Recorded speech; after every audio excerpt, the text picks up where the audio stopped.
going on, everybody? Welcome to the RBS Cinema Podcast. I know Kung Fu. Show me. This is Sparta! I'm thinking I'm back. Why so serious? Avengers! Assemble. I'm Batman. You better lawyer up, asshole. Because I'm not coming back for 30%. I'm coming back for everything. I'll be back. You shall not pass! RBS. Lovely. What is going on, everybody? Welcome to RBS Cinema, where each week we talk about a new movie. This week's movie we decided to talk about, if you can't tell, Deadpool.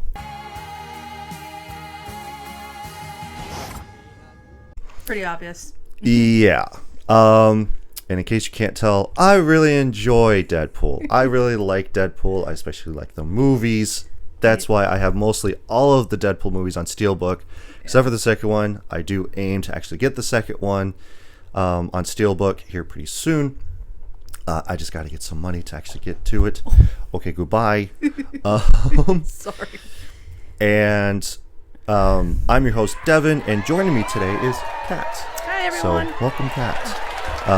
And before we continue, I would like to confirm Sam does exist. He does exist. JK, if you're watching this, Kat works with me and Sam, and not only that, but she works at not just one but two other jobs With Sam. So can confirm.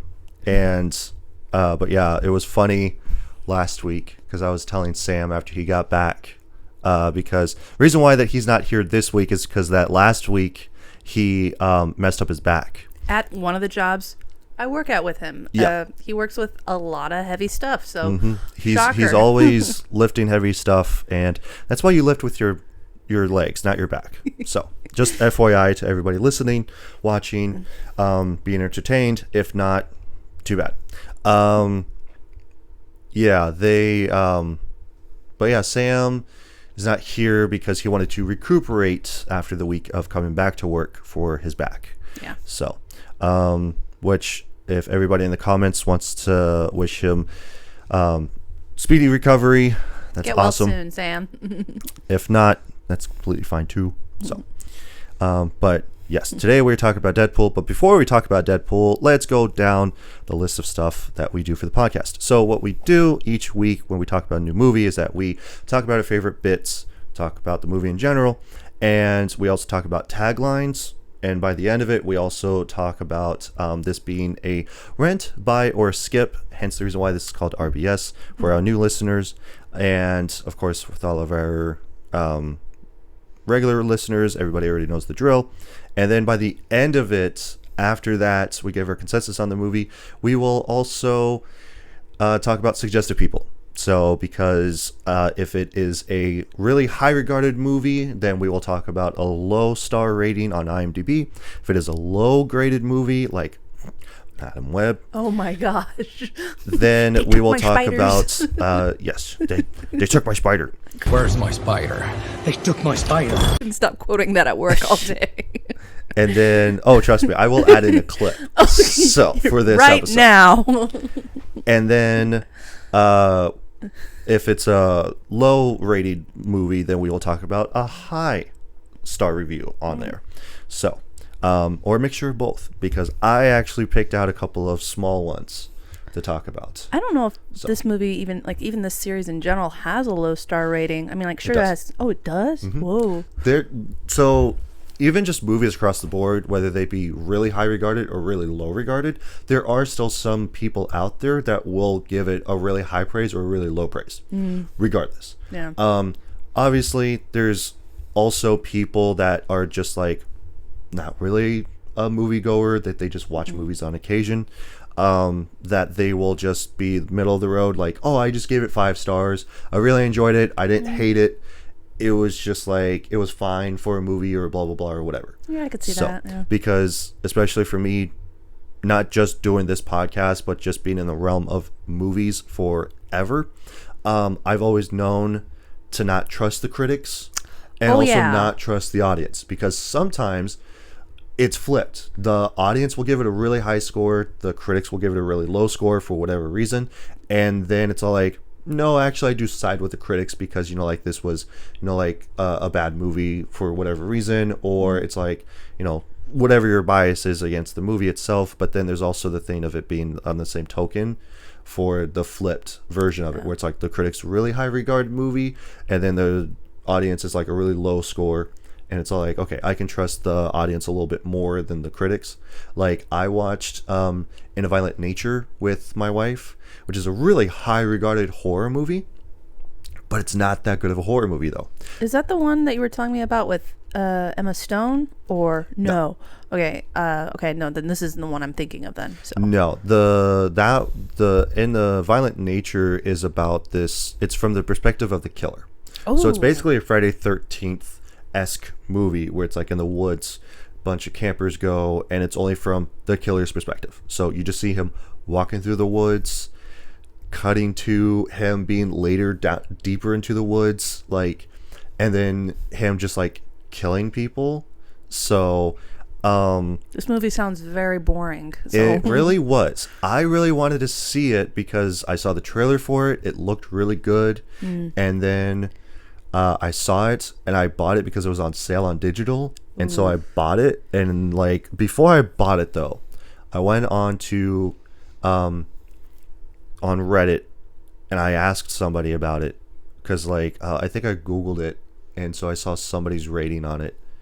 And I was all like, hey, like, because I saw that they recently bought it. And I was just like, hey, like, I want to pick your brain for a second.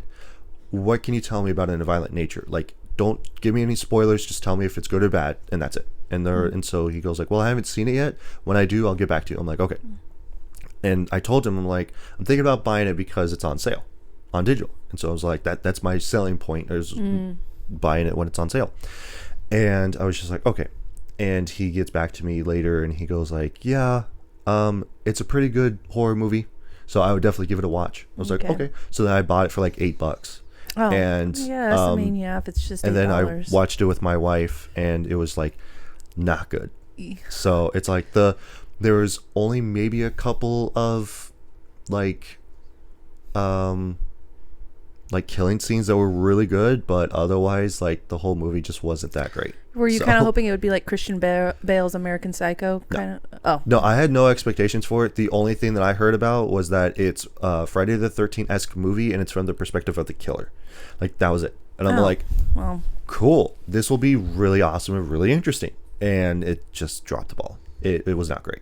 So let that be a warning to people that sometimes when you blind buy, it's not always a great buy. So, because I've done that before where I've bought movies in the past where I just like bought them. I think we've all done that. So didn't even know anything about this movie, and I'm like, oh man, like this really looks interesting. I buy it, and then it's all like, that wasn't that great of a movie. I know. I have actually a ton of movies on my phone that I'm like, why did I buy this movie? So yeah, because there's definitely been times where, and I've talked about this on the podcast before, and I'm just like talking about the fact that you get so overhyped for a movie that you go in and you expect so much, and it's all like, oh man, like this was really good, and then you watch it again later on after that hype dies down, and then it's all like, that wasn't that good of a movie. I call that the movie theater effect, you know, like you have that big screen, the surround sound. You're like, oh man, that movie surrounded by like, other people who are enjoying it. Yeah. And then you get home, finally it comes out on DVD or digital, and then you watch it, and then maybe after the first time you watch it, you're like, oh, that was a good movie. The second time, like, okay, wait, what? You're starting to see all the flaws in the movie. Yeah, because the biggest thing about watching movies from home versus the movie theater is that in the movie theater you're locked in. Oh, you have no distractions. Maybe the people munching on their snacks, maybe talking a little bit, but other than that, and the occasional like phone glare that you get from somebody on their phone next to you. Turn off your phones, please. Yeah, and then like when you're at the theater, you're locked in. You've got nowhere to go, and you're just focused on the movie. And it's all like, oh man, like it's just so big, like I can't keep track of everything. But when you're at home, it's just like you have multiple distractions And because like it's on you your have phone. yeah. And you just have this little screen. Well, especially for some people. Yeah. I will watch movies on my laptop while I'm playing video games. Oh, yeah. So like that's my ADHD of just doing multiple I do things that at too. once. I do that too. Only it's for me. It's on my computer, and I'll have my phone will have a little stand, and I'll just listen to the little movies. Mm-hmm. And then, but yeah, like when you're at home, you have all these little distractions. Your phone, like if you have a Family. spouse, family members, animals, like and like you're pausing it or for whatever reason, but like you have those distractions now, and that was the biggest thing for COVID too. Oh. When people were just at home and they're like, okay, well, we can't release movies in theaters, so why don't we just release some of the movies on digital? So then you can rent the movie, like especially with the Marvel movies where you can subscribe to Disney Plus, you could rent it for however long that it was letting you for like that time, and then it's all like, okay, now you don't have that captivating audience anymore of just going into the box office, sitting down and locking into a movie. And now it's all like, now I can just sit comfortably at home and do whatever I want, make whatever snacks I want, get whatever drinks. Like if I wanted to get drunk and watch a movie, I can do that. But like, I mean, you can do that at most movie theaters because they have a bar. Yeah. But like it from my experience, especially working at a movie theater, it's not fun to deal with people when they're drunk at a movie theater. And they also hype up the movie with the merch. Like they'll send, like for example, Beetlejuice 2 wasn't as good as Beetlejuice 1. I'll admit that, but Yes. they had all this like merch with the sandworm, the house, on cups and straws and everything, and it made the film seem like a lot bigger than it was. And then after it was over and it came out, I'm like, there are a lot of plot holes in this movie that just don't make sense. I mean, I love the actresses and the actors, I love the characters, but this probably was one of those movies that didn't really need to come out. So Yeah, because like there's a reason why that and this is on record too, that Tim Burton doesn't make sequels to most of his movies. Oh yeah, no, And, that's why I like, love him. I watched Beetlejuice 2 and I was just like, that was okay. Yeah, it like was it wasn't okay. as good as the first one. Oh, the first one was But great. like especially where if you look at it now, and like now everybody's just like all into Beetlejuice and everything like that, but I remember it was big hype that people were talking about the first one, like, oh yeah, Beetlejuice is only in the movie for like 20 minutes out of like the hour and a half, hour 45 minutes of the runtime or however long it is. And it's just like, he's a big character in it. He's on all the promotion, like his name is the title. It's like he's only in it for like 20 minutes. Yeah, and then you have and, two like, villains that don't even cross paths together. Right. And it makes no especially sense. in the sequel where he's featured in it a lot more. And I liked that because Michael Keaton as Beetlejuice was great, especially in the first one. Made a great and Batman, it's just too. like for him it was like, okay, let's feature more of Beetlejuice. It's like, okay, that's fine. But then now you have the duality of focusing on him and focusing on the other characters. So now you have that duality of going like, okay, when are their paths going to cross? And it's like, and especially for a movie like that, you can definitely literally nail it down to a T. Where it's like halfway through the movie, their paths are going to cross because some big, huge point is going to link them both together to where now they both have to be together in the movie for the rest of it. And then at the end, then they go their separate ways. And like, that's it.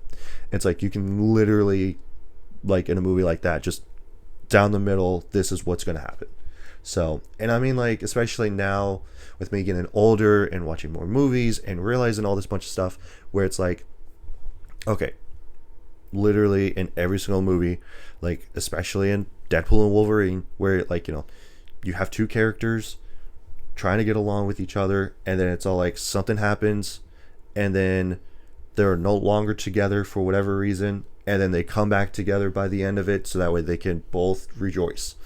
And it's all like, that's what pretty much happens. It's all like they're both separate, then they come together, and then something happens to where it's a misunderstanding, then they both split off, and then they get back together because they understand each other a lot more, and then it's the end. And it's like that's pretty much what happens. Not specifically in Deadpool and Wolverine, which we will talk about at a later time. Yay.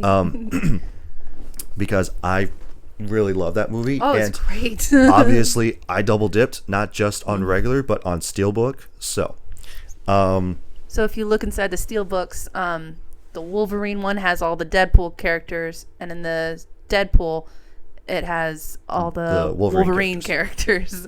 So I like that. That's really cool. yeah. And I was talking to you about Oh, and you this. got your Oakview tickets, your movie theater tickets in there. That's cool. I started doing that because I follow this guy on TikTok. His username is Steelbook Obsessed. Oh, okay. And he actually lives in Des Moines. Oh, and I'm just that's not like, far. cool.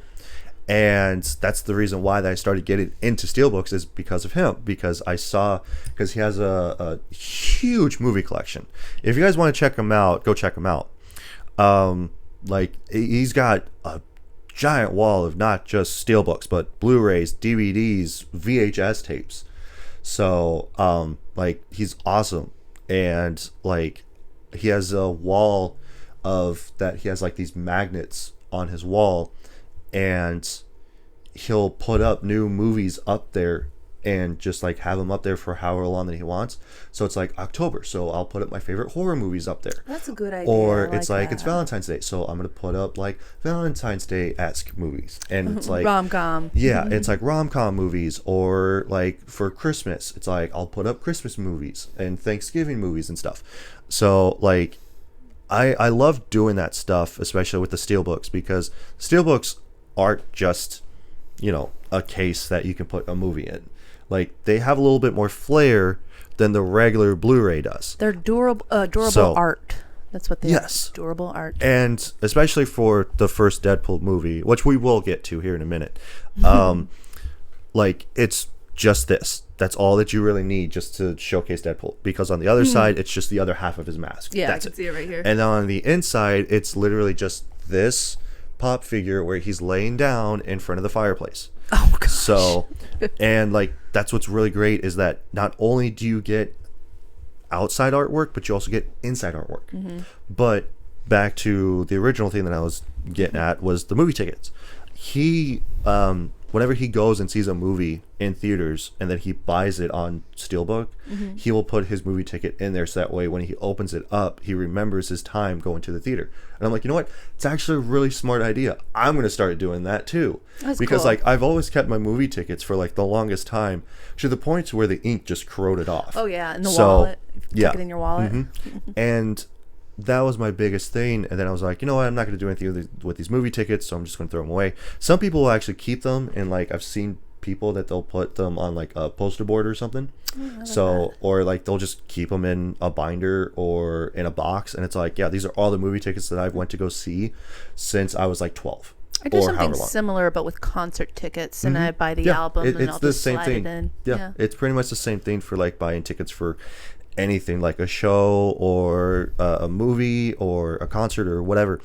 And it's like those bring back memories, because it's like, oh yeah, I remember going and doing this live and whatever, which I've been neglecting on doing this for what, the fourth episode now. We finally have an intro, so I've been forgetting to do that because it's either a thumbnail or I forget the intro or I forget something. But yes, we finally have an intro, which, speaking of, thank you, Chris. I know that you watch this because you've been giving me pointers and stuff whenever we are able to talk in the Chris warehouse. from work? Yes. Hey, Chris.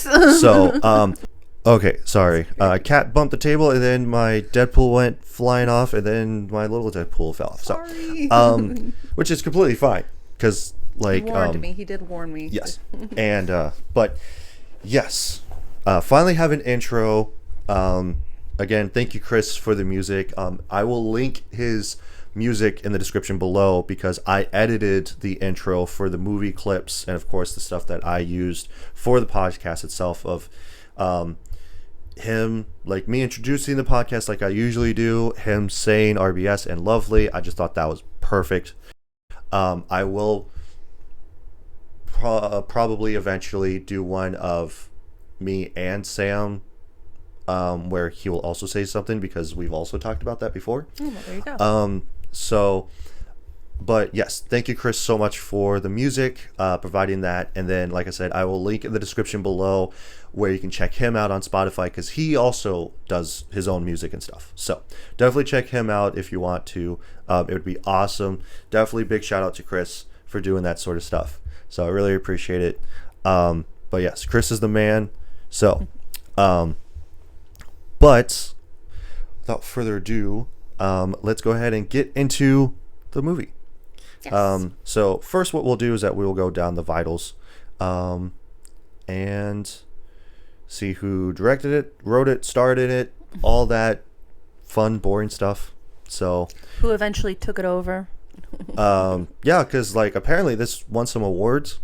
So I think that's what I'll also do is like talk about some of the awards that it won and stuff like that. Like especially last week where I talked about Borderlands, where it only won one award for, Shouldn't I have think it won was for any special effects, awards. but otherwise it won Razzies, and those are bad rewards. So Yeah. Okay, those are the words, yeah.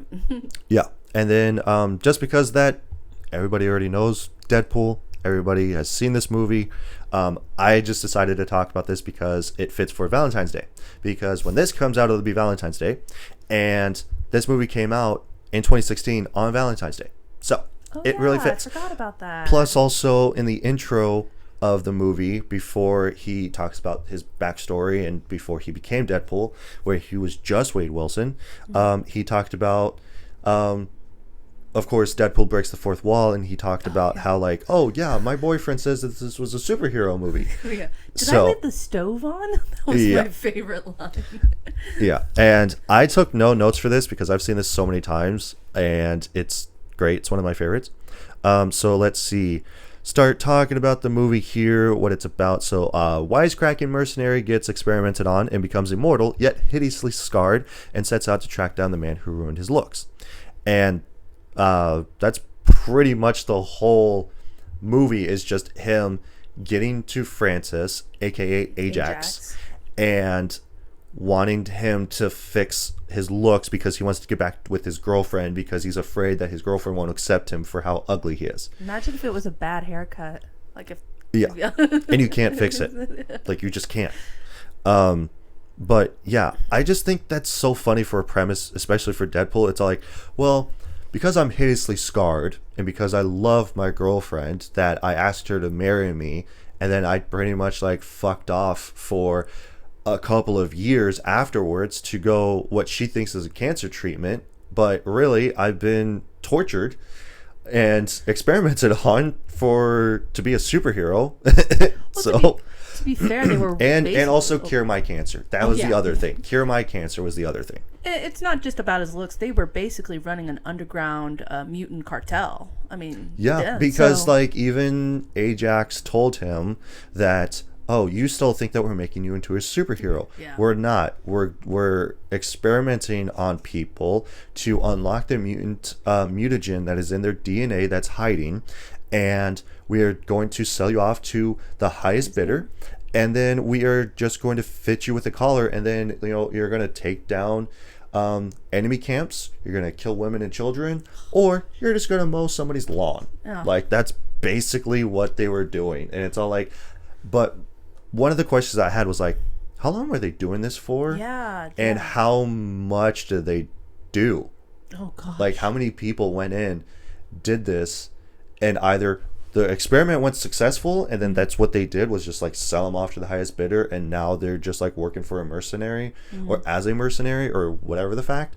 And it's all like, the other question is like, how many people have they killed to actually do this? Like, those are the questions that always come to mind whenever it comes to something like this. But regardless, Well, Ajax definitely had to be one of the first experiments, because I love what they said about in the very first film. Like, everybody has mutant DNA hiding or something like yeah, that. so like their I love DNA that is always idea. different. So for him, it was his reflexes were enhanced, but the downside to that was that his nerve endings were fried. So Yeah. he didn't feel pain or Yeah. nothing.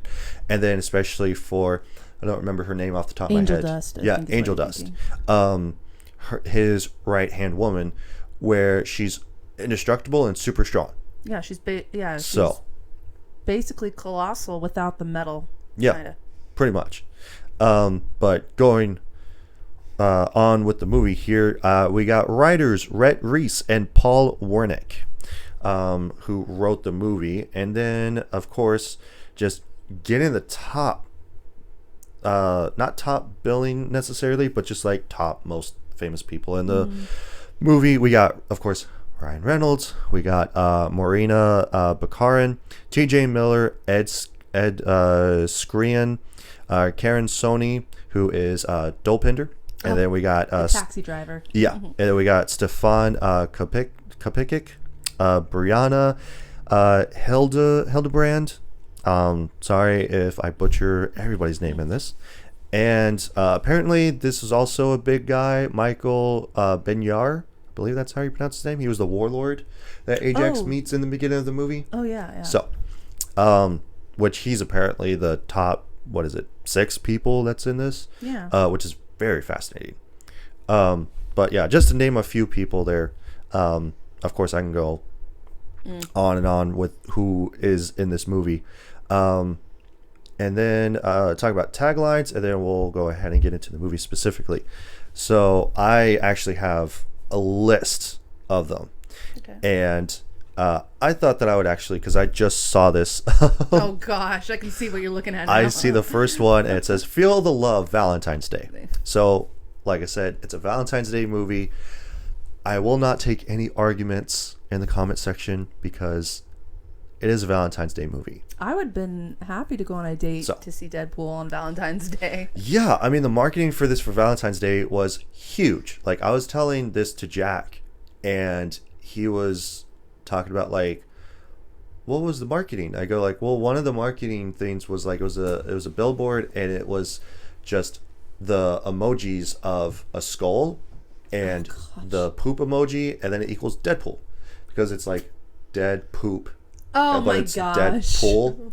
So, or I think that they used an L after poop. Oh, I was gonna say, I think there is a water emoji that looks like a pool. So yeah, but of course, because of Deadpool and how crude he is and his humor, he's basically a 12-year-old. That's basically what it is. But moving on to more taglines is, with great power comes great irresponsibility. Love the little nod to Spider-Man, because Deadpool really loves 2 people in Marvel Comics. Wolverine and Spider-Man. Those are the only 2 people in Marvel Comics that he absolutely loves and is obsessed with. He and Spider-Man did technically have a genetic baby. I don't know if it was together, but her name was Itsy Bitsy. That's news to me. I've never heard of that. Yeah, no. Okay, so I'm obsessed with Deadpool's daughters. My favorite being Princess, who is basically a genetic Ninetales, because they wanted to make a Carnage, and she came out of Deadpool's arm. And Itsy Bitsy is one of the ones I was listening to on the way over here, because she basically has 8 arms and sings the Itsy Bitsy Spider as she's killing you. So that's why they call her Itsy Bitsy. Yeah. So. But they were talking about how she had Spider-Man and Deadpool's genetics, which is why she looks like a spider. So. Yeah, I mean, that does make sense, because especially what you said with Deadpool having his arm, so having his DNA, obviously, and then being a part of Venom, which would have Spider-Man's abilities as well. Yeah. So a part of his DNA. So that makes sense. Continuing on, witness the beginning of a happy ending. Another one is badass, smart ass, great ass. And especially with his fourth wall break at the beginning of the movie, where he goes like, so let me tell you before I snuck this ass into some tight red spandex. A new class of superhero, and then sit on this, which of course like would lead into like the poster that they would use. So wait till you get a load of him. Size matters. I would assume that it's a frontal shot of his crotch with his gun like over it. Justice has a new face, and then they messed with his face and kidnapped his girl. He's not used to being he's not used to being a hero, but he'll give it a whirl. It kind of just sounded like it rhymed. I know. I'm getting Cat in the Hat kind of rhymes here. All right, ready to talk about this movie. Let's fucking go. Let's fucking go. Great movie. There it is. Yeah. Great movie. I mean, like, we're done. Okay. excuse me, but yeah, I mean, like, This movie is just great overall. Just with the hilarity, the action, and it's not even a part of the MCU. Well, now it is because of Deadpool and Wolverine, because now they're in the MCU. So because Deadpool and Wolverine is Marvel Studios, but with Deadpool 1 and 2, those are just like it's not it was Fox. That's what it was. It was under the Fox Marvel umbrella. Yeah. Kind of like Venom, Kraven the Hunter, Madam Web. Those are under the Sony Marvel umbrella. Okay, yeah. So separate universes, but Deadpool is a part of the X-Men universe. So because they're all owned under 20th Century Fox at the time, where it's like, okay, you have Deadpool who's associated with the X-Men. That's the reason why that they have Colossus in it, as well as introducing Negasonic Teenage Warhead, where she is in the comics. I've never really heard of her except for in this movie. So I don't know anything about her or her powers or anything like that. But regardless, she's basically self-detonation. So right. And so for her, like, just those two characters are just in the X-Men alone. And like, I would assume, and especially with Deadpool, he pointed out like, wow, there's only two X-Men here. Like, it's almost like the studio couldn't afford another X-Men or something. And when he goes to the X Mansion and asks for their help to take down Ajax and his crew. But the biggest joke to me, after watching it for so many times, especially because I saw this in theaters with my friend, and like, we saw it together for the first time, and it was great. It was hilarious. We just cracked jokes the whole time we were watching it. And after watching it separately, we both came to the conclusion of going like, in the beginning where he's just like killing a lot of people on the highway or the freeway or whatever. Well, just in general, like in the beginning where he's trying to find Francis. He keeps asking everybody, where's Francis? Where is he? Francis? Where's your boss? And like, you know, you're gonna die by a Zamboni. You're about to be killed by a Zamboni. and stuff like that. Like, but for that, he never, like, everybody's just associated with him with Ajax. Nobody knew him on a first name basis. Nobody knew that his name was actually Francis. Only Deadpool did. That's the only person that knew him as Francis.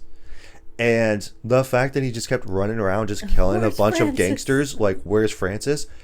Nobody knew who the hell he was talking about. Like, they just assumed, like, oh, it's this guy in this red suit who's just killing a bunch of us for no apparent reason. He's just screaming, where's Francis? Who the hell is Francis? This is confusing. Is it sexist to hit you? Is it more sexist to not hit you? I mean, the line gets real blurry.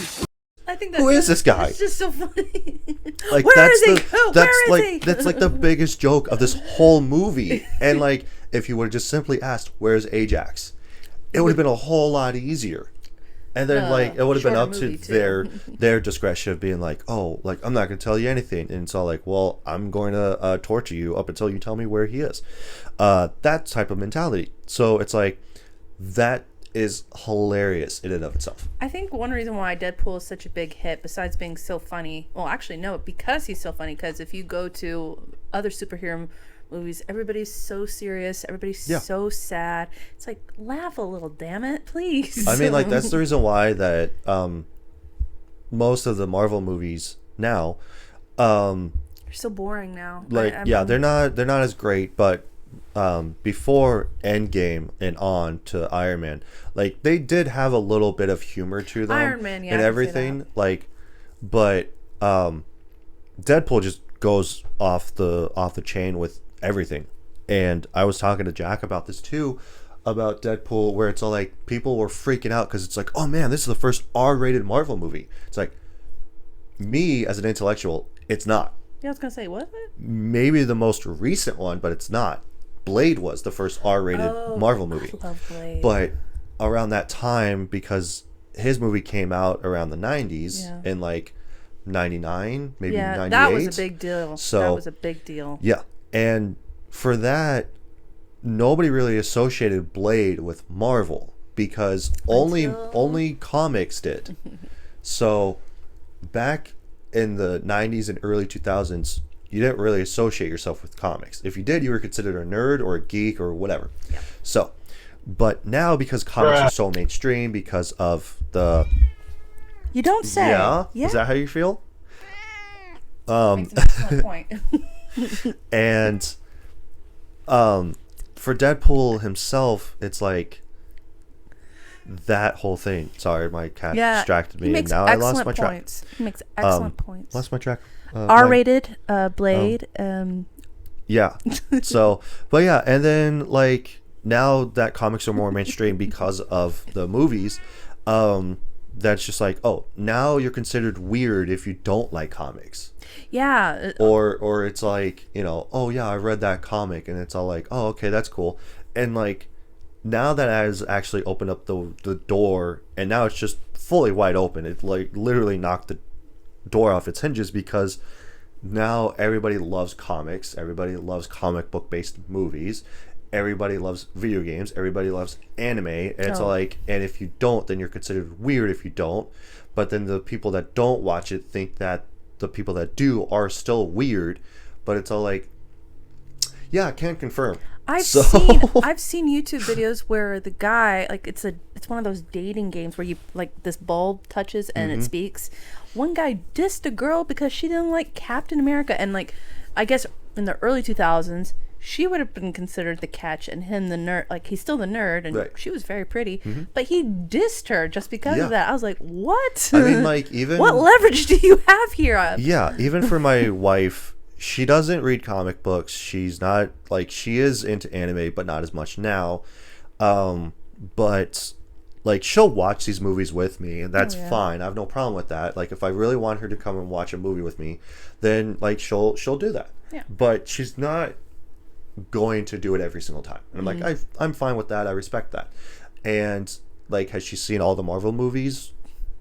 I've never met more or less, yes. I've never watched all of them. I couldn't do it. Right, but that's for me. Like, she can fall back on me if we go see a movie, and like, you know, especially with now Fantastic Four is coming out in June or July. Oh yeah, I think it's June. The trailer came out this week. That's freaking awesome. I don't like the new costumes. Well, it's based on the 60s, and it's the first costumes that they had. Oh, so that's the reason why that they're doing it this way. And I also heard that for this new Fantastic Four, it's not based in the MCU. It's based off of a different timeline. Ooh. So that is pretty much a reason why that they went with a female Silver Surfer instead of a male Silver Surfer, because throughout the whole comics run, they've had the male Silver Surfer. Gosh. Getting tongue-tied over here. Silver Surfer, especially in the first movie that came out for it, like at least with 20th Century Fox, because there was the first one that came out in like the 80s or 70s or something like that. I can't remember, but yes, it's a thing, and there is a thing in there. So, but yeah, like, they had the Silver Surfer in there and it was male, and now they're changing it to female, and that kind of makes sense now of it being an alternate universe. Okay, yeah, because they could introduce, because we've already seen this in Doctor Strange in the Multiverse of Madness, where there's already a different Mr. Fantastic with from a different universe, part of the Illuminati. So, and we all know what happened to him. So, and what are you doing, my guy? Oh, sorry. Apparently he wants to be on here. So oh, he's perfect. Perfect. My cat's just over here now. Right at the end. But yeah. But that's enough of all that talk. Let's get back into Deadpool. Yes. Talking about stuff for half an hour, 40 minutes that has nothing to do with this movie. But we were originally saying, it really doesn't matter because everybody has seen Deadpool. Like, everybody knows about Deadpool now, especially with the new movie. But regardless, no, the movie is just all around hilarious. I've not met a single person that does not like Deadpool. Can we also talk about the fact that, well, I believe it was the second one where they go back and erase the mistakes of that horrible Deadpool version from which Wolverine movie was it? X-Men Origins Wolverine. Yeah, so they go back. Yeah, because that is That was something. Because perfect. like Everybody was like, "Oh my gosh!" when I first watched this in theaters, me and my friend busted out laughing about the X-Men Origins Wolverine nod of not just once but twice that they did that. Yeah. Because they did it the first time with the action figure when they were doing a flashback of him talking to Vanessa of his wham make it big, of that being his most prized possession, because it zoomed in after Colossus like throws him into a car and he goes like I don't want to say that things turn the most like the colossal way sideways, but and then continues to drone on about his past, and he goes like, this is my most prized possession, and it's a little action figure of that version of Deadpool in the Wolverine movie, and he moves it over and he grabs his Wham Make It Big album on vinyl. So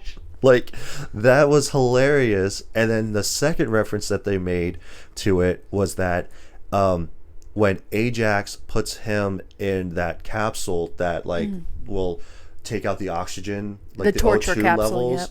and then bring them back up and then bring them back down again, where he goes like, yeah, if you don't shut up, I'm gonna sew your mouth shut. He goes like, oh, I don't think you'll want to do that.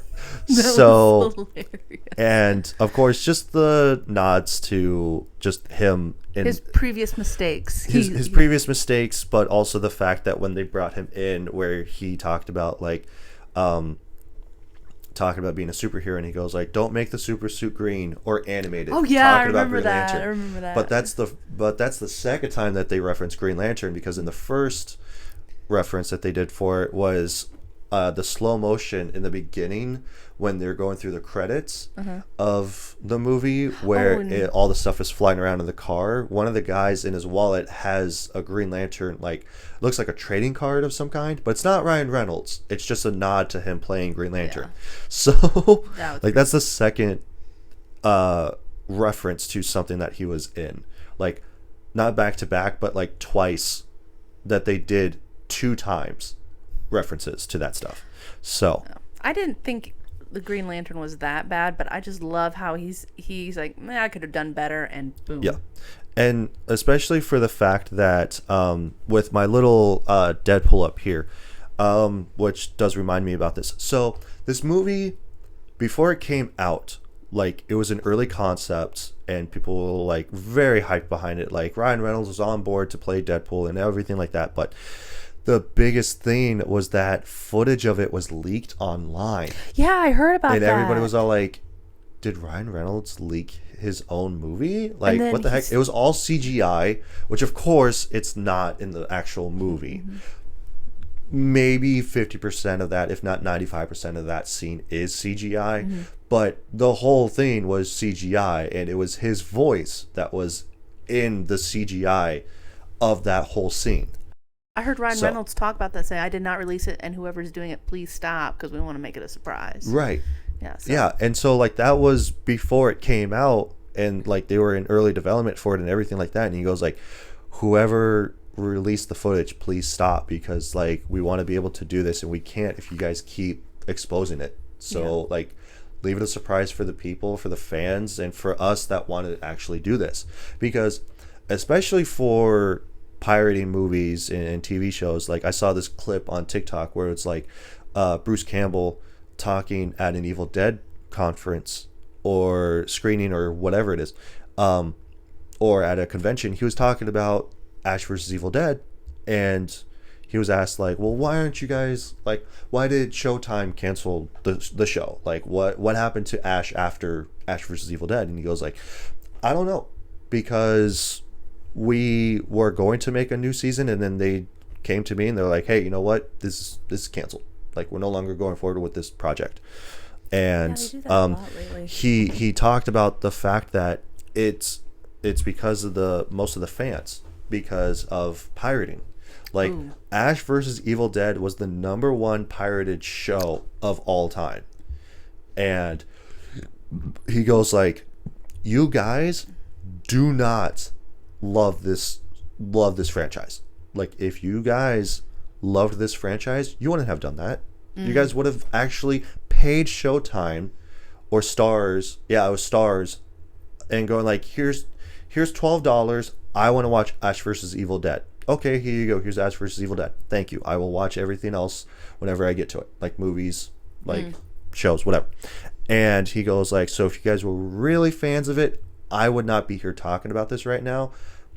I would be talking about more stuff on Evil Dead. Yeah. So, but yeah, because of that sort of thing, it's like it has that whole back effect of where we as fans cannot enjoy it because other basically shit people want to ruin it for everybody else. Yeah. And my go-to saying for everything is always like, it only takes one person to ruin it for everybody else. Like that's pretty much how it happens. That's how it always goes down. Like that's just how it is. Ooh, so but yeah, like that whole scene, and then I'm surprised that they still kept that scene in the movie too, because that whole scene was proud leaked. of it. So they were like, and it wasn't just like somebody made this, like that wasn't working on it. Like no, somebody made it on the movie, and then it's just like, okay, we're gonna do this. So but yeah, the whole movie is just great. Especially like I was quoting it the whole time I was watching it. Like it's just so good. Like it's amazing. It's awesome. I love it. And the comics are just as funny. That's the best part. Like I was I don't remember if I was talking to you or if I think I was talking to you about this yesterday. About how in the comics he got asked what he looks like. He goes like, oh well, I'm basically Ryan Reynolds, but I don't think you talked to me about this, but I know where you're going with that. Yeah. Because I can't remember who I was talking to about it yesterday at work, but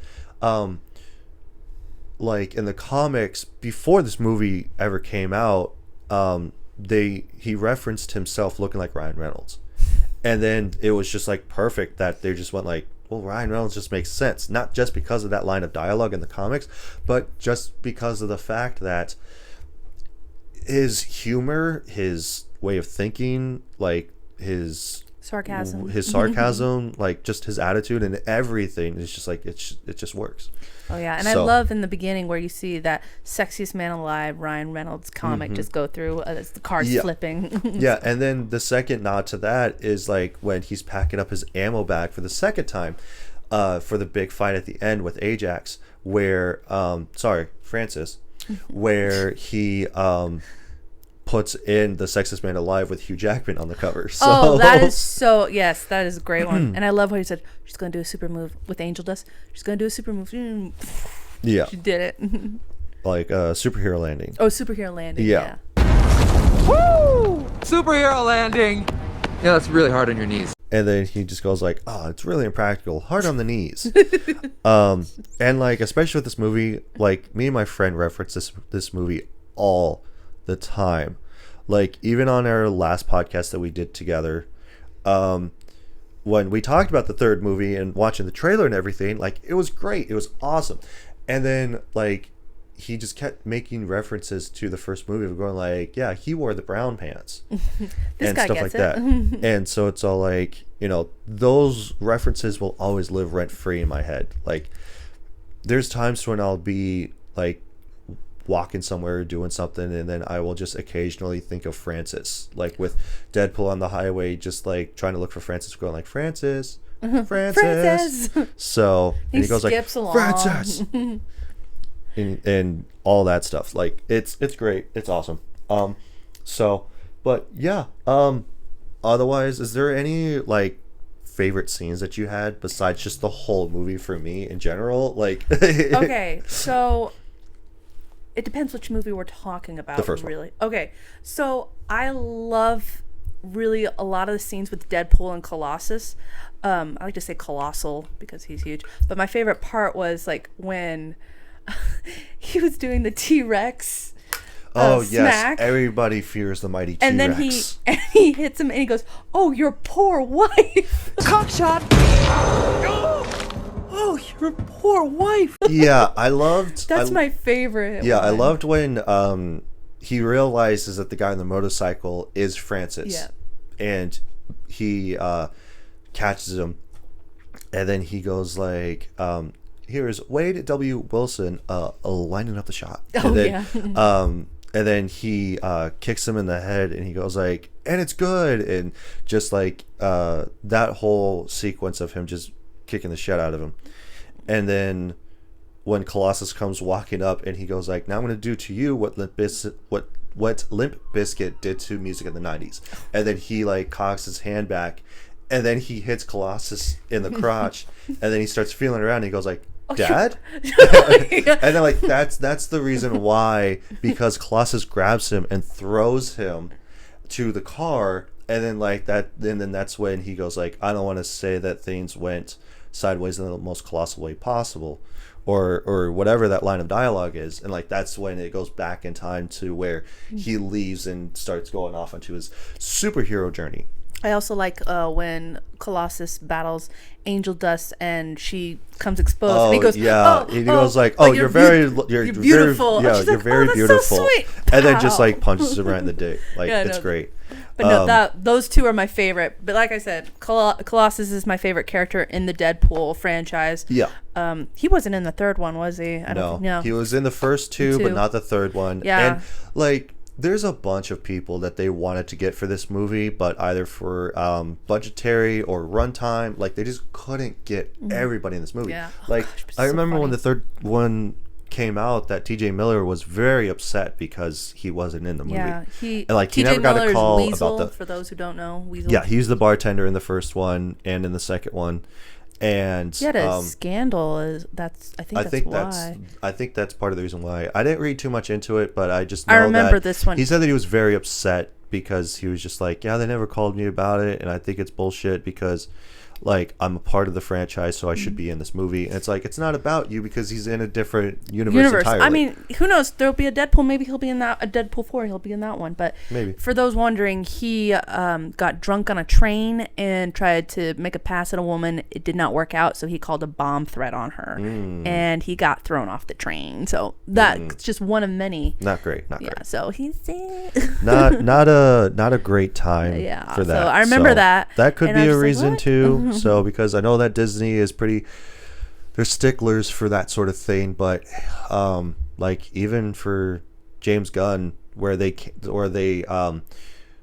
fired him, even though he was in the middle of doing Guardians of the Galaxy 3, they fired him because of the controversy between tweets that he was doing at that time, like 10 plus years ago, where he was doing crude jokes, and like he goes like, I literally stopped doing that, and I just and I apologized numerous times about that sort of thing. And then he went on to do DC, and then he made the Suicide Squad, and then he came back, and Disney goes like, you know what, we don't like you playing with the other teams, so we're gonna have you come back. And he goes like, okay.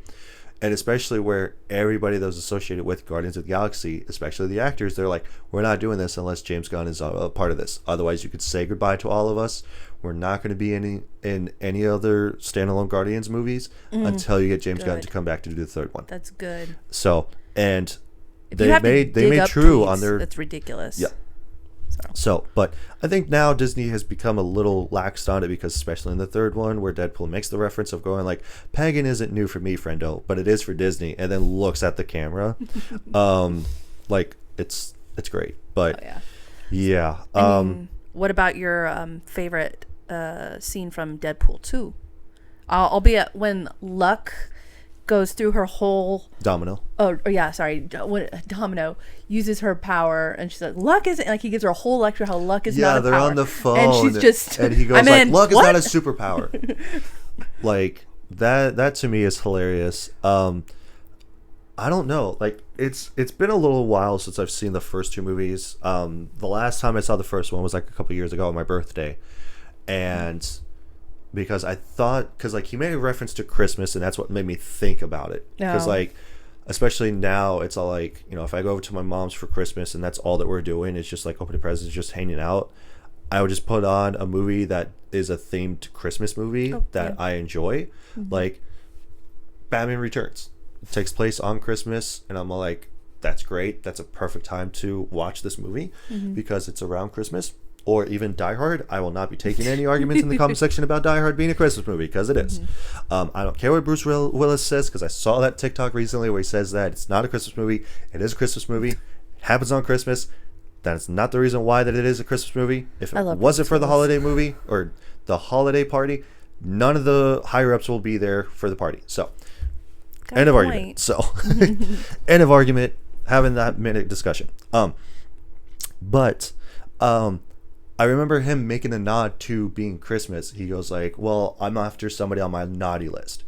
And then they stop on the highway, and then he gets out of the taxi, and Dolpinder says, because he goes like, Merry Christmas. And Dolpinder goes like, and a happy regular Tuesday in April to you too, Pool. And I'm just like, oh yeah. Because like I posted on my Facebook, and one of my friends commented on it saying like, this isn't a Christmas movie. He references Christmas, but the second one does have a Christmas version of it. I said, you're right. That's my funny. Mistake. And I actually falled back on my sword, and I went like, why? But no, this one is a Valentine's Day movie though, because even for him, he references it, saying like, oh, this is a love story, and like, let's see how this unfolds. And then once he gets his mutation, he goes like, did I say this is a love story? I meant a monster movie. And then he just starts screaming. I'm like, it's great. But yeah, I mean, like, just the jokes in general, like I said, like, are great. The action's awesome. Just the references, especially with him doing a fourth wall break inside of fourth wall break, and then him thinking like, that's like 16 walls. Like, he had to think about it for a second. So, or like, especially where he grabs all the guns when they take Vanessa, and he's like, he gets back to the house with Weasel, and he goes like just starts screaming and cussing and everything, and then his phone rings, and then he goes like, find it, I'm gonna get mad. And so I'm just like, oh my god. But he goes like, they go like, yeah, we took your girl, blah blah blah, like, come and get her. And he goes like, I need the guns. He goes like, which ones? And he goes like, all of them. I need all the guns. And then then they start packing all the guns in the ammo bag, and then he leaves the bag in the taxi. But there's a reason for this though. They were going to use all of those guns in the huge climactic scene, but they didn't have the budget for it anymore. They blew all of the budget towards the end of this movie, and they were like, well, we can't just have them use all of these guns, so we kind of have to just put in the script that he just let the guns in the car. Only Deadpool is capable of doing that. You do that in any other Marvel film, people are like, what the hell? Why didn't they use guns? Deadpool, oh, you left the guns in the taxi. That's the only reason why that he only uses his pistols and his katanas. It works. The only works reason too. why. It works. Yes. And because there's about like a couple of things in the comics that Deadpool has that aren't his. He has his belt. He has the belt buckle that he made, but the belt that he is wearing helps him teleport. Oh yeah. So he doesn't have it in any of the movies, which is actually pretty good, because it's all like, then you have to go on a backstory and explaining how he got the belt and who it's from, blah blah blah.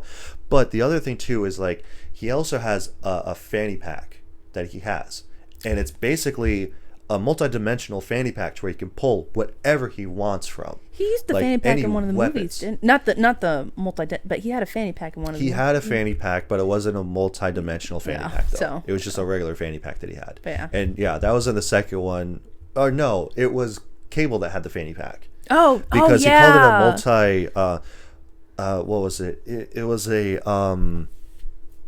multi. It wasn't a multi-dimensional, because I need to get that out of my head, but yeah, he said it was like a tactical, I think it was a tactical bag. And then he goes like, it's like, it's a fanny pack. And then TJ Miller Weasel, he goes like, it's a fanny pack. It's a fanny pack. Yeah. So. And so but yeah, Cable had the fanny pack though. But that's I forgot to another thing I like how they got rid of all the multiple gun scenes in the second one.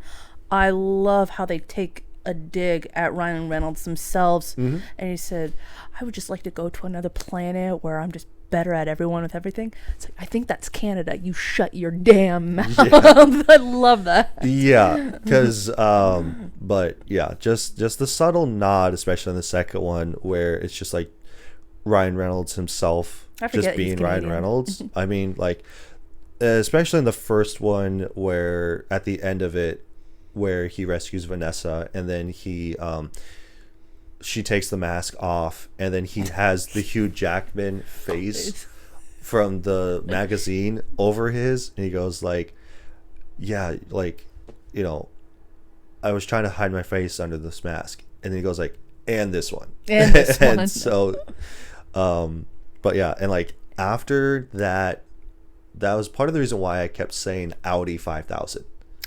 Like whenever I hit something and I hurt myself, I go like Audi 5000, because like she rips the staples out of his face because he stapled it to his face, and he goes like, he yep, would just do rip that. it off, and he goes like Audi 5000. So but yeah, otherwise, yeah, it's just a great movie. It's a great time.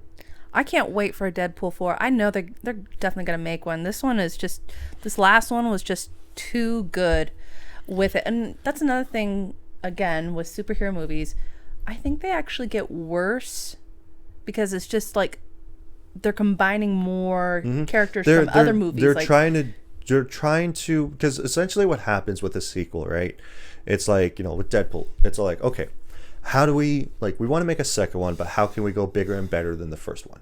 It's all like, especially for a Marvel Comics one like Deadpool, it's like, let's introduce a couple of more characters that Deadpool is associated with, and then let's make a subtle nod to something that he's a part of, like X-Force. X-Force was his team that he was on, where it's comprised of different mutants. Sliding like, Brad Pitt in there was especially where Wolverine was also on the X-Force, where it wasn't like the X-Men, it was more like a mercenary-esque team of mutants that were basically like anti-heroes, like Deadpool and Wolverine, because it's like, no matter what, Wolverine is an anti-hero. He's not a superhero. Yeah, he's no. an anti-hero. him, Batman. Yeah, those guys. I Well, love them. Batman is borderline anti-hero, anti-villain. Yeah. So he's borderline. He's just a vigilante. Me and my friend he's had the this perfect mix. Me and my friend had this discussion before years ago of Batman either being an anti-hero or a vigilante, and I'm all like, he's a vigilante, so he's on, because like people consider him as a hero. He's like, he's an anti-hero. An anti-hero by definition is, not quoting the actual definition, but by definition is a hero that will get the means to stop the bad guy by any means necessary.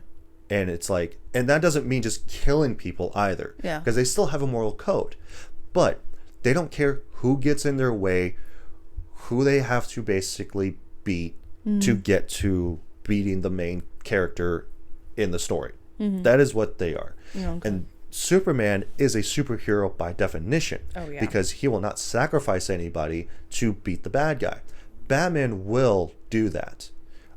He will try to save them, but is he going to? Not really. But he will break bones, he will beat the crap out of you, and then just throw your ass in jail. He has a file on every superhero on how to beat them in the Justice League. That's what I love about Batman. Yeah.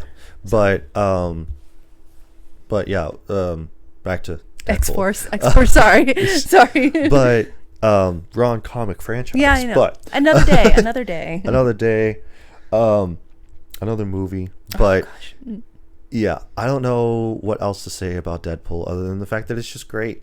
Like, oh man, and I keep going back to saying how funny it is and the references and everything like that, especially in the second one, and then even the third one, because like in the third one they wanted to have more people in it, but they just didn't have the budget. They just couldn't get a bunch of people that they wanted in this movie. So, well, the third one at least, not in this movie being the first one. So, but anyway, anything else on the first one? Well, guys, you know it's a great movie. You don't need us to tell you that, but No. we just want to give praise where it's due. And the Deadpool 2, Deadpool 3, they all just do such a great job. And I think that's another reason why I like the series. Like I said, with superhero films, they just keep bringing more and more and more people. Yeah. For Deadpool 2, they brought more people in, but by the third movie, they were out. Yeah. We never saw them again. Right. And that's okay. Like, we I didn't don't see care. Domino. We didn't see Cable in the third one. Yeah. And I think that they even got asked in like different interviews that they were in, like, oh, like, did you like ever get a call about being in the third one? They're like, no, not really, because like even with what's his name? I'm drawing a blank on his name. Cable, where I don't know Josh why. Brolin. Oh, yeah. He goes like, no, I never got a call. I was waiting for a call, but I never got one. And it's like, because to me, it's because of the fact that in the third movie, they don't need anybody else in that movie because Cable of was the from the fact future. that, yeah, well, he was still in the franchise, but still, but like those characters don't need to be in every single movie going forward, because like just like in comic books, you have some characters that are introduced and then they're gone, and then they come back and then they're gone again, and like that's just how comics are. Like not every single comic needs to feature these group of characters because now they're all associated with each other. It's the same reason why that Deadpool is not associated with Wolverine and vice versa in most of the comics. Now they are featured in some comics, but they're not featured together in all of their comics together going forward. Like, just like this past week, I bought Deadpool and Wolverine World War III, and I've yet to read it. And it's the first 3 issues of it, and it's still ongoing, and I was like hesitant about buying it at first. I was like, well, is it just the 3 comics? Because if it is, I'm just going to buy it right now. But I decided to say fuck it and just buy it anyway. So it's like, I'll read it. So. With to stand the temptation, I'm just going to take it. Yep, I'm just going to buy it. Whatever. Buy it. That's fine. But yeah, otherwise, if you don't have anything on Deadpool, what can you say about perfection? Really? I mean, honestly. Let's just throw in on Deadpool 3.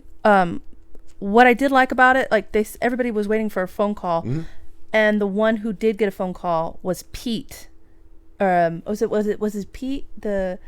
Peter. Peter, yeah. He got a phone call because Ryan Reynolds wanted to help him with his depression because his child died, I think, of cancer. Yeah. And so they invited him back onto the movie set. And then that scene where all the Deadpools are going, oh my gosh, it's Peter. It's Peter. Yeah. Like, that was like a way to cheer him up. And so that was like, this is a really good idea. And that was just a really great way to help someone through his depression. So I didn't realize that. But yeah, no, it was great. It was great. It was really funny and wonderful to hear. And so definitely look it up, the whole story. So interesting. Well, I don't think we have anything else on Deadpool, so this has been Deadpool, your friendly neighborhood pool guy. I just can't talk right now for some reason. So, with that being said, let's go ahead and give the reward. So now is the time when we talk about it being a rent, buy, or skip. Again, at the top of the show, reason that this is called RBS, for that reason. So, you already know me, but you guys, it's clearly a buy. Fuck yeah! It's you should rent it for your friend, you should buy it for yourself. And no, screw that. Buy it for your friend and then buy it for yourself. Well, no, that's a good point. And he has 2 of the third one. So it's perfect because he can keep one for himself and lend one out to his friends. But it's metal. It's metal. So I mean, like I've obviously, if you can't tell, it's already a buy for me. Fuck yeah! I mean, come on. No, I double dipped for not the third one but the first one because I had it on DVD when it first came out, and that was it. And then once I started getting into steelbooks, I found the steelbook and I bought it online, and then so I got it. And then even for the second one, I bought that one on Blu-ray, which I have here, but I want to get the second one too on steelbook. Oh yeah, he was telling me that before we started. I'm going to double dip on that, like I said at the top of the show. So yeah, I mean, like I could not wait to get even the third one on physical because I was waiting for it so long, and I was all like, dude, I'm gonna go see this movie so many times at theaters. I'm so hyped for this. And like I think I saw the first one like a couple times in theaters. I think I saw it I know the first time I saw it was with my friend. I think the second time I saw it was with my wife. So, any excuse to get someone to the theater. Just, Yep. hey, have you seen Deadpool? I've done that before, where it's all like I've seen a movie with my friend, and then I was just like, you know what, I think my wife will enjoy this. So then I would tell her like, hey, like let's go watch this movie, like it was really good, and blah blah blah blah. And or it's like I saw this in theaters and it came out on DVD, and so like I bought it, and then so it's just like, hey, let's watch this, like it was really good. Oh yeah. And of course her definition of good and my definition of good is always different. Like she'll be like, oh, that's all right. I usually think that's So- how boys and girls' minds work. Yeah, because like especially with Final Destination, that's the new one's coming out. That series gave me nightmares as a kid, so I will say that. Yeah, never ever being behind a log truck ever. Ever. The final, which one? The final scene where that truck goes through the That cafe. is the second one, third Yeah, one. that one gave me nightmares. Yeah, it's the second one. But yeah, me and my wife recently saw that like months ago, and like she goes like, oh yeah, like these ones were pretty good, these ones weren't as good. Like as they went on later on, it's just like the later ones weren't that great. Like Yeah. fourth and fifth one, they weren't great. The first three she thought was really good. I think that she really liked the second one, the first one, and then the third one, just because of the concept of all of them. And then the fourth one was just like, no, it was just like too much CGI. No, there's actually 6 of them, so it'd be the 7th one coming out by summer. And the fourth gosh. one, because I think that was the first one that they did where they did 3D effects, and then they just tried to do that again for the other 3. So that was the era of 3D movies. But regardless, yeah, and then since we gave our consensus, doing suggestive people, because I just think it should be wrong people, not suggestive people, because people are wrong. But Sam is right. It's because that we talk about it, we talk about the reviews, and then what we do is that we kind of side with them, try to pick apart what they're talking about and stuff like that. So only reason why that he calls it suggestive people and I call it wrong people. Go away, emojis. I don't want you. So the first one that I have, I wanted to talk about a couple of them, because I saw a couple of them that really stuck out to me. Not super short, but not super egregiously long like it's an article. So first one that I have up is films should have a maximum age limit of 10. I don't think it should have a maximum age limit of 10, just because of the fact that, for one, it's rated R. 2, because it has egregious amount of violence and profanity. That's just me, though. I feel like they're being sarcastic about that. No, it's because of the humor and stuff. That's Oh, the yeah. only reason why. The film is made out of Ryan Reynolds throwing lame jokes to the camera. In between, there are bullets and knives. No surprises. No ideas. No, the story is simple and silly and boring. Man sleeps with woman, lawn in different scenes. Teens, hello, better watch porn. There are more details. Man goes to basement to become special. Teens like to be special. Man becomes special and kills all bad guys around him. The end. The jokes are not only lame, they are old. For example, the joke with the red shirt and brown trousers I heard from my grandpa. Don't waste your time with this film. Marvel, with 2 L's, tries to squeeze out last cents out of the theme. Bad films will follow. How dare you? That was my favorite line. That was when it first came out. Oh my Because this was on February 22nd, 2016. The brown trouser joke I thought was hilarious. I hate French. I hate the French. No, I'm just kidding. But that's a joke to the French people, and so that's just hilarious. But, I understand with some people that they're just like, oh, I didn't like the jokes. The jokes weren't that funny. It's toilet humor. It's basically like if you were 13, you would find this hilarious. I'm like 35 and I don't find this stuff funny. Like that type of mentality. And it's especially where he said like the story is simple and silly and boring. It's like, I mean, you don't even need to be a comic book fan and enjoy this movie. No. Like Deadpool is just funny on its own.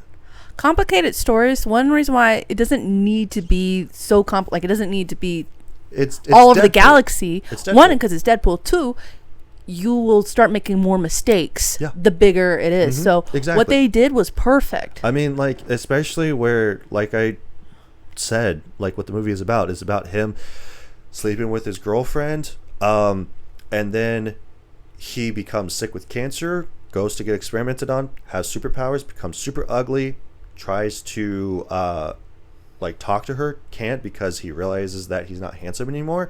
That's the reason why that he thinks that she won't love him. And then like he tries to get revenge to try to reverse it, and then finds out at the end that he can't, and then he still ends up with the girl anyway. Yeah. Like, that's the whole consensus of the whole movie. It's a joke So- of Beauty and the Beast. I mean, honestly, like, that's literally what it is. Like, but even for Deadpool himself, even in any of the comics, he doesn't need to make sense. Like, No. it's not a convoluted story. It doesn't need to be over the top with its story development or anything like that. Like, it's just like, this is just like a really dumbed down version of the movie. Like, just him saying like, man sleeps with woman, and then man goes to basement, becomes like superhero, and then man kills a bunch of bad guys, and that's it. It's all He like, tries to, this commenter is trying to compare the dreams of teenagers with this movie, saying Yeah. like teenagers dream about getting Having superpowers, sex. having sex, And getting superpowers, becoming- killing the yeah. bad guy. It's ridiculous. It's Yeah. nothing like that. No. Absolutely not. yeah. And the fact that he says at the end, like, a waste of your time with this film, it's like, it's not a waste of I time. disagree. Like, it's one of my favorite Marvel movies of all time. And again, I've referenced this all the time. This So- person sounds like a stick in the mud, and if I had to spend dinner with them, I think I'd be miserable. Oh, 100%. And then here we have another one, another 1 star. Oh my gosh. Overrated, childish, boring, raunchy, and not funny.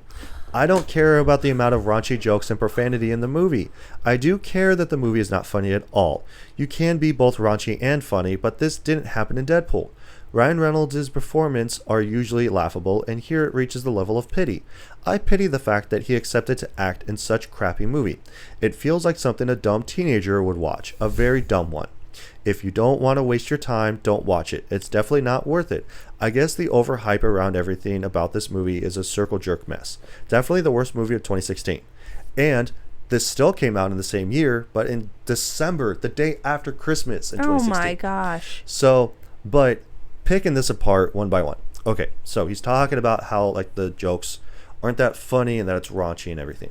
It's like, yeah, because that's what Deadpool is. Yes. Deadpool is raunchy and funny. And it's like, you don't have to get his jokes. Literally, mentally, he's still 13 years old. He's He's very sarcastic. That's who Deadpool is. Yes, that's the great thing about Deadpool. That's the great thing about all these superheroes are adults. I mean, Deadpool is an adult, but they're like adult body, adult They're mind. mature. Yeah, adult body, adult mind. Yeah. Deadpool is Is not mature. is He's not mature at all. and that's what makes him so funny. And I feel like these people that are giving like saying this movie is not funny, I bet, I don't know if you know this a comedian, her name is Hannah Gadsby, I think her name is, like, she's a Australian feminist comedian, not a comedian at No. all. She lectures people on stage.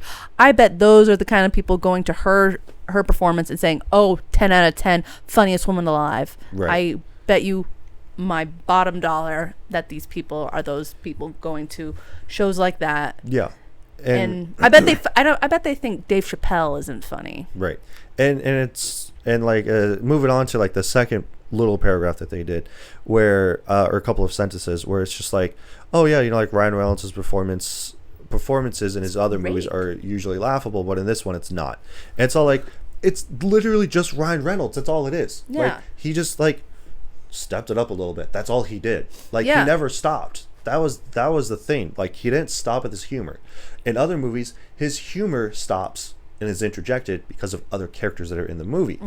In this one, it just keeps going, and it's all like, and it's just constant. And that's the reason why, especially with Ajax or Francis in the movie, where he literally just says, "Do you ever shut up?" Like, are you never like talking? And like, that's the whole thing. It's like Deadpool is the merc with the mouth. He is literally a mercenary that does not shut the fuck up. Yeah, they even talk like he doesn't stop, like he's childish. They even mention that in the series that he's childish. Yeah. So Like, especially where Negasonic what did you Teenage think you were Warhead. going to watch? What did these people think they were going to watch? Right, especially with Negasonic Teenage Warhead, where when she's first introduced to him, she like My says girlfriend, you something. intolerant shit. Yeah, and so like she says something to him, and so he goes like, "Look at me, I'm a teenage girl that would be anywhere except for here."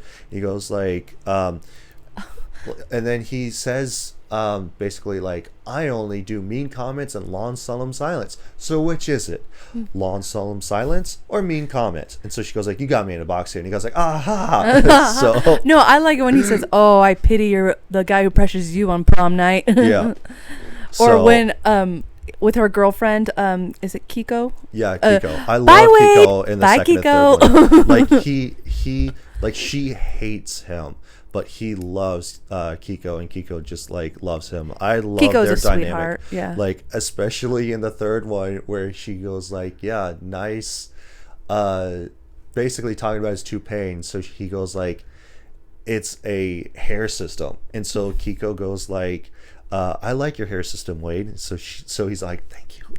Like it's great. No, I just what's love with you their and My Little relationship. Pony? Yeah. Like, that one's cute. But So. yeah, I just think that it's hilarious. Like I gotta talk about the third one eventually. It's so fucking Oh, no, awesome. it's- I love you it. all know it's Like, funny, so. especially where in the third one where they have Buck at the party, and he goes like, "Buck, no more speaking lines for you." And so then like at the party, when he's blowing out the candles, he goes like, "Oh yeah, you know, like." Starts talking about stuff. I haven't watched it enough to actually know it off the top of my head. I haven't watched it enough to but quote like it. I think I might watch it after you leave. Honestly. No, that's Like, fine. it's so great. I Like, think it's I'll awesome. get it. But like, oh my gosh, like Buck says something. He goes like, "Bitch, are you improving?" like it's so funny. Gosh, I love because that. like Buck is featured in all three of them, but he gets less lines throughout the three of them. You know what's crazy? The improvising, I would not be surprised if they did improvise the whole time. Oh, 100%. Like most of these movies like will be improvised. Oh, Like, yeah. That's why in Avengers Infinity War, they said that most of the movie was improv. Like the part where they are like on the ship Mm-hmm. and Iron Man and Spider-Man and Doctor Strange first meet the Guardians of Star-Lord and Drax. Oh, yeah. And so when they go like, "You blast him, I blast," like, "You Oh, blast yeah. him, I blast him, let's go." And Oh, yeah, and then it's on the ground. And then Drax is on the ground. He goes like, "Go ahead, Quill, I could take it." And he goes like, "I don't think you could take it." And so where he goes like, "Where's Gamora?" And he goes like, "Who's Gamora?" And then Drax just goes like, Where- I'll do one better. Why Where is is Gamora? Gamora? Like that part was improvised. Just And they were slip like, that "What the in heck?" here right now. So I'll do you one better. Why is Gamora? like it's so great. But yeah, some of the best things that happen in these movies are improv. And Oh, it's yeah. just like, oh man, like they just riff and they just keep it in. It's just like, that was funny. Like Oh, let's yeah. just keep going. So and like they don't stop because like especially in a big ensemble movie like that, each one of them only had their own line of dialogue. They were just told, "Stand here, read your lines," and then like you didn't know what the other person was going to say, so you just had to base your stuff off of theirs. It's just like, wait, that doesn't make any sense. And then especially for like Batista, he just said that and then just ran with it. That's why, especially with some of them, where I think that this line was also improv in that movie too, where like Iron Man looks at Drax and Mantis and goes like, "What do you guys do exactly?" And so Mantis goes like, I'm trying to think of it now. I know it's in my head, but I'm trying to think of like how they said it. But it's basically take names. No, it's kick names, take ass. And Drax goes like, "That's right." That's right. And so I think that part was improvised. And so I like the Mary Poppins line. yeah, I'm I'm Mary Poppins, y'all. I'm Mary Poppins, y'all. But going back into this, so if you don't want to waste your time, blah blah blah, it's all like, this isn't a waste of time. Waste Like of time at all. maybe Deadpool isn't made for everybody, and that's fine. Not every movie has to be made for everybody in mind, and that's fine. There's no problem with that.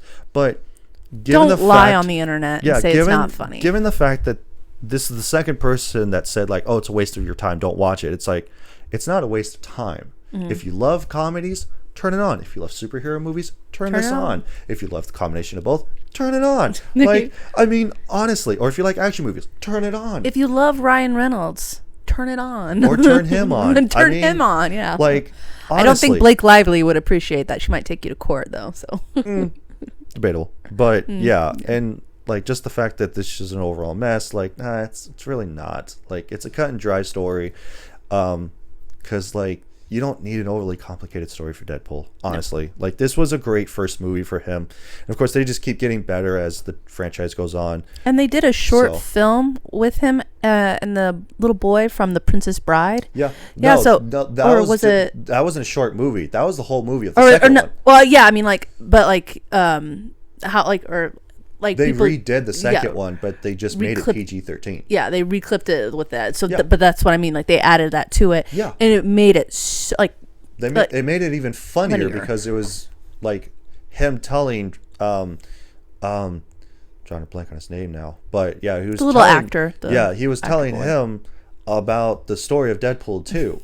And it was on set for the Princess Bride bedroom, which would make it so great. See, Deadpool can do that. He can go into other stories, other worlds, and people wouldn't question it. You did that with Iron Man or Captain America. It would make no sense at all. Yeah. That's what makes Deadpool so amazing. Right. So. But yeah, I think that's about all, so we'll wrap it up here. So with that being said, thank you all so much for watching and listening. Be sure to subscribe to the channel on both YouTube and on Spotify. Also, leave a comment in the comment section below if you have seen Deadpool, or if you haven't, where are you? If you haven't seen Deadpool, what is wrong with you? Go and watch it, and then also leave a comment in the comment section below on a movie that you guys want us to talk about. You know, it could be your favorite movie. It could be, you know, like a recent movie that you want us to talk about, pick our brains on, and see what we think about it, and if you wanted to go watch it. And also be sure to share this with other people as well. Would really appreciate it if you guys were to share this around with friends, family, your dog, your cat, your grandma, you know, your neighbor. I want you to tell all your friends about me. You know, like, just, you know, a couple of knuckleheads just talking about movies, and find that one friend who's never seen Deadpool and show him this. There you go. I mean, honestly, like, that might be hard though. I think we didn't really talk about the movie in depth, but we talked about it enough because I mean, like, this movie's been out for almost 10 years now. That's wild. Wow. And so, like, everybody's talked to this movie to death, and it's great, and it's been resurrected because it's Deadpool, so he can't die. But yes, thank you all so much for watching, and I don't know what we'll talk about next week, but happy Valentine's Day to you guys, because this will come out on Valentine's Day. And we'll see you guys next week. So bye.